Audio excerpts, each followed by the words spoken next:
ተስፋ አረጋለሁ ከስብሰባው ከወጡ በኋላ ይሄንን የተሳሳተውን አባባል እንደሚያስተካክሉት ምክንያቱም ሆም ብለው ይሄን ምክር ቤት ዋሽተዋል ብዬ ለመናገር ስለማልፈልግ ነው። ኢህአዴግ እንደዚህ ያለ ተብሎ መለጠፍ የተለመደ ነው። አይኤምኤፍ ግን በምርጫ ተወዳዳሪ አይደለም። ስለዚህ አይኤምኤፍ ያላለውን ብሏል ብሎ በዚህ ምክር ቤት ደረጃ መግለጽ ምናልባት የምክር ቤቱን ክብር የሚነካ ስለሚሆን ነው። ከአይኤምኤፍ ጋር የምንለያይበት በአሃዞች በአንድ ጉዳይ ላይ ብቻ ነው። በመጪው እድገት ትንበያ ላይ ሁሉ ጊዜ እንለያያለን። በውጤቱ ላይ ግን አንድ ቀን ተለያይተን አናውቅም። በዋጋ ግሽበት ላይ በእድገት ላይ አንድ ቀን ተለያይተን አናውቅም። ስለዚህ ኢኮኖሚያችን በሚቀጥለው አመት በምን ያህል ያድጋል ሲባል አይኤምኤፍ ሁሉ ጊዜ ማሳንሶ ያቀርባል። አመቱ ካለቀ በኋላ ሂሳቡ ሲሰላ ኢኮኖሚው 10% 11% አድጓል ሲባል አድጓል ብሎ ነው ፈርሞ የሚሄደው። ከዓለም ባንክም ጋር ከአይኤምኤፍም ጋር በአሃዞቹ በተፈጸመው ጉዳይ ላይ ሊፈጸም በሚችለው የወደፊት ትንበያ ላይ እንለያያለን። ትንበያ ነው። እንደ አመለካከቱ ሰው እንዳመለካከቱ ሊተነብይ ይችላል። በተፈጸመው በተከናወነው ተግባር ላይ ግን በአሃዞቹ ጉዳይ ላይ በእኛና በአይኤምኤፍ መካከል የ0.0001 ልዩነት የለም። ስለዚህ ባለፉት 6 አመታት ከ10% በላይ አድገናል ስንል አይኤምኤፍ የፈረመበት ነው። የዓለም ባንክ የፈረመበት ነው።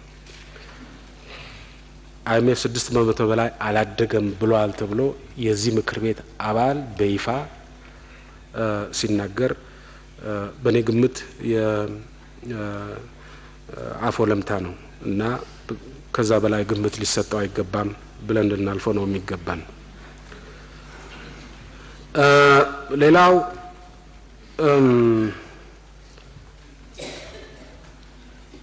ኢትዮጵያ በምን ተአምር ነው እንዴት አድርጋ ነው ነዳጅ ከየት አግኝታ ወርቅ ከየት መጥቶ ነው እንደ ኮሪያ እንደ ታይዋን እንደ ቻይና ያደገችው የሚል ጥያቄ ነው የሚያነሱት የተከበሩ አቶ ቡልቻ።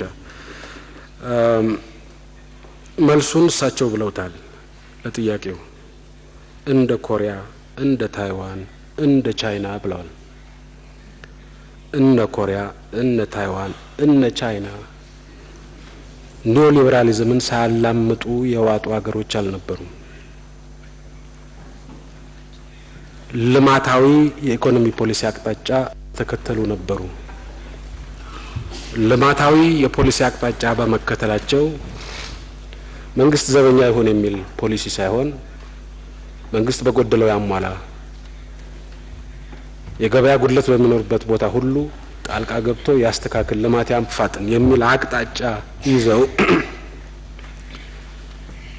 ስለተንቀሳቀሱ ነው አቶ ቡልቻ እንደጠቀሱት 10% 11% እያደጉ ለበርካታ አመታት ሊቀጥሉ የቻሉት።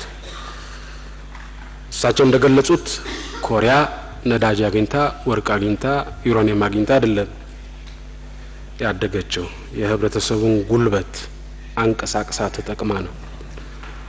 የህብረተሰቡን አቅም ገንብታ ነው።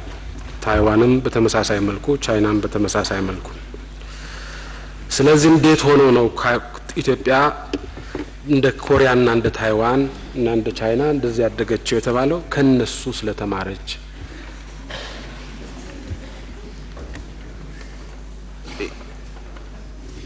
የኒዮሊበራል ፖሊሲን ሳታላምጥ ስላልዋጠች ከሀገሪቱ ሁኔታ ጋር አብሮ ሊራመድ ይችላል ተብሎ የሚታመንበት ፖሊሲ ስለቀየሰች ነው። ሌላው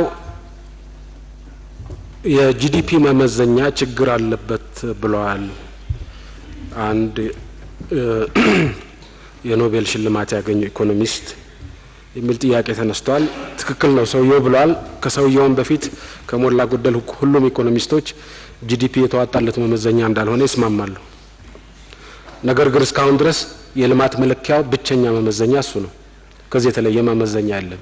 የተለየ መመዘኛ ሲመጣ ያኔ የተለየ መመዘኛውን እንወስዳለን።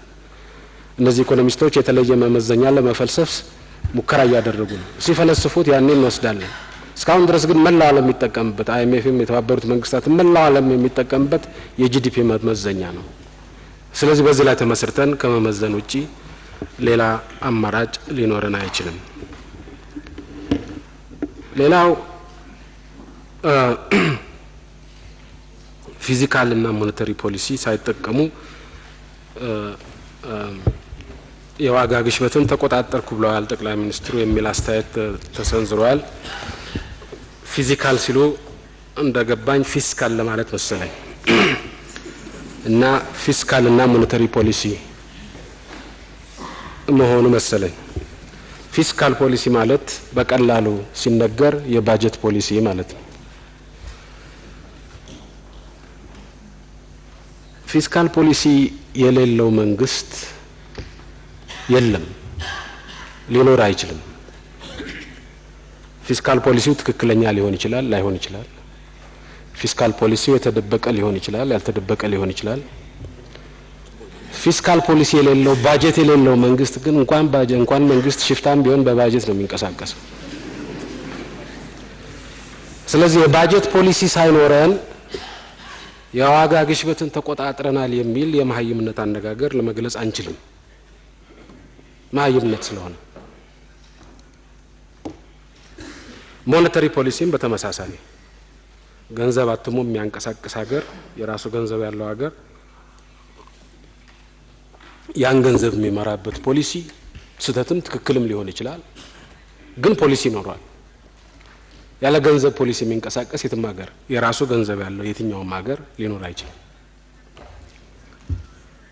ስለዚህ በየትኛውም ጊዜ ቢሆን ፊስካልና ሞኔታሪ ፖሊሲ ሳይኖረን ነው የዋጋ ግሽበትን የተቆጣጠር ነው ብለን አናውቅም፣ ልንል አንችልም። እንደዚህ አይነት የመሀይምነት አነጋገር ሊወጣ አይችልም ከማንም ሰው፣ ሊወጣ አይገባም ከማንም ሰው። እኛ ያልነው ከኒዮ ሊበራል ሞኔታሪ ፖሊሲ ውጪ ከኒዮ ሊበራል ፊስካል ፖሊሲ ውጪ ልማታዊ የፊስካል ፖሊሲ ልማታዊ የሞኔታሪ ፖሊሲ በመከተል ልማቱን ሳንገድብ የዋጋ ግሽበቱን እንቆጣጠራለን ያልነው።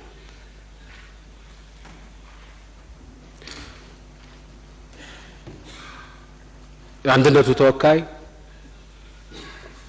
ቀደም ሲል ሲነግሩን የነበረው ይሄ ኢኮኖሚ ከመጠን በላይ ሞቋል፣ ኦቨርሂት አድርጓል። ስለዚህ የወለድ ምጣኔ ከፍ በማድረግ ኢኮኖሚው ሙቀቱን እንዲተው ማድረግ ያስፈልጋል፣ እድገቱን መገደብ ያስፈልጋል፣ አለበለዚያ ዋጋ ግሽበቱን መቆጣጠር አይቻልም። ይሄን ነበር የሚሉት። ይሄ የተለመደው ኒዮ ሊበራል ፖሊሲ ነው። እኛ እድገቱን ከገደብ ነው የዋጋ ግሽበቱንም ብንቆጣጠር በህብረተሰቡ ላይ የሚኖረው ጉዳት ከፍተኛ ነው። እድገት ከተገደበ ገቢ አያድግም። ገቢ ካደገ የዋጋ ግሽበት ባለበት እንኳን ቢቆም የህብረተሰቡ የመግዛት አቅም ቀደም ሲል በነበረው የዋጋ ግሽበት ምክንያት ስለሚዳከም ገቢውን ለማስተካከል እድገት መኖር አለበት። እድገት ከሌለ የገቢ መዛባት ይኖራል። ስለዚህ ዋጋ ግሽበቱ በህብረተሰቡ ላይ የሚያስከትለው ጉዳት ከፍተኛ ይሆናል። እናም እድገት ሳንገድብ የዋጋ ግሽበትን መቆጣጠር እንችላለን። ይሄ ነበር ክርክሩ። ባልነው መሰረት ፈጽመናል።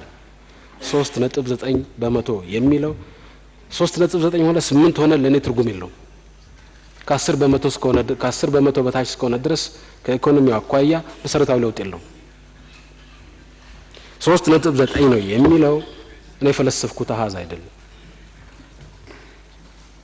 ዓለም አቀፍ እውቅና ያገኘ ስታቲስቲክስ መስሪያ ቤት ያወጣው መረጃ ነው። 64% ደርሶ ነበር የዋጋ ግሽበት ሲባል ከዚህ መስሪያ ቤት የተወሰደ አሃዝ ነው። 3.9 ደርሷል ሲባል ከዚህ መስሪያ ቤት የተወሰደ አሃዝ ነው። አንደኛው ከዚህ መስሪያ ቤት የተወሰደውን አሃዝ ወስደን ሌላኛውን ልናጣጥለው አይገባንም። የምክር ቤቱን ክብር የሚነካ አገላለጽ ነው።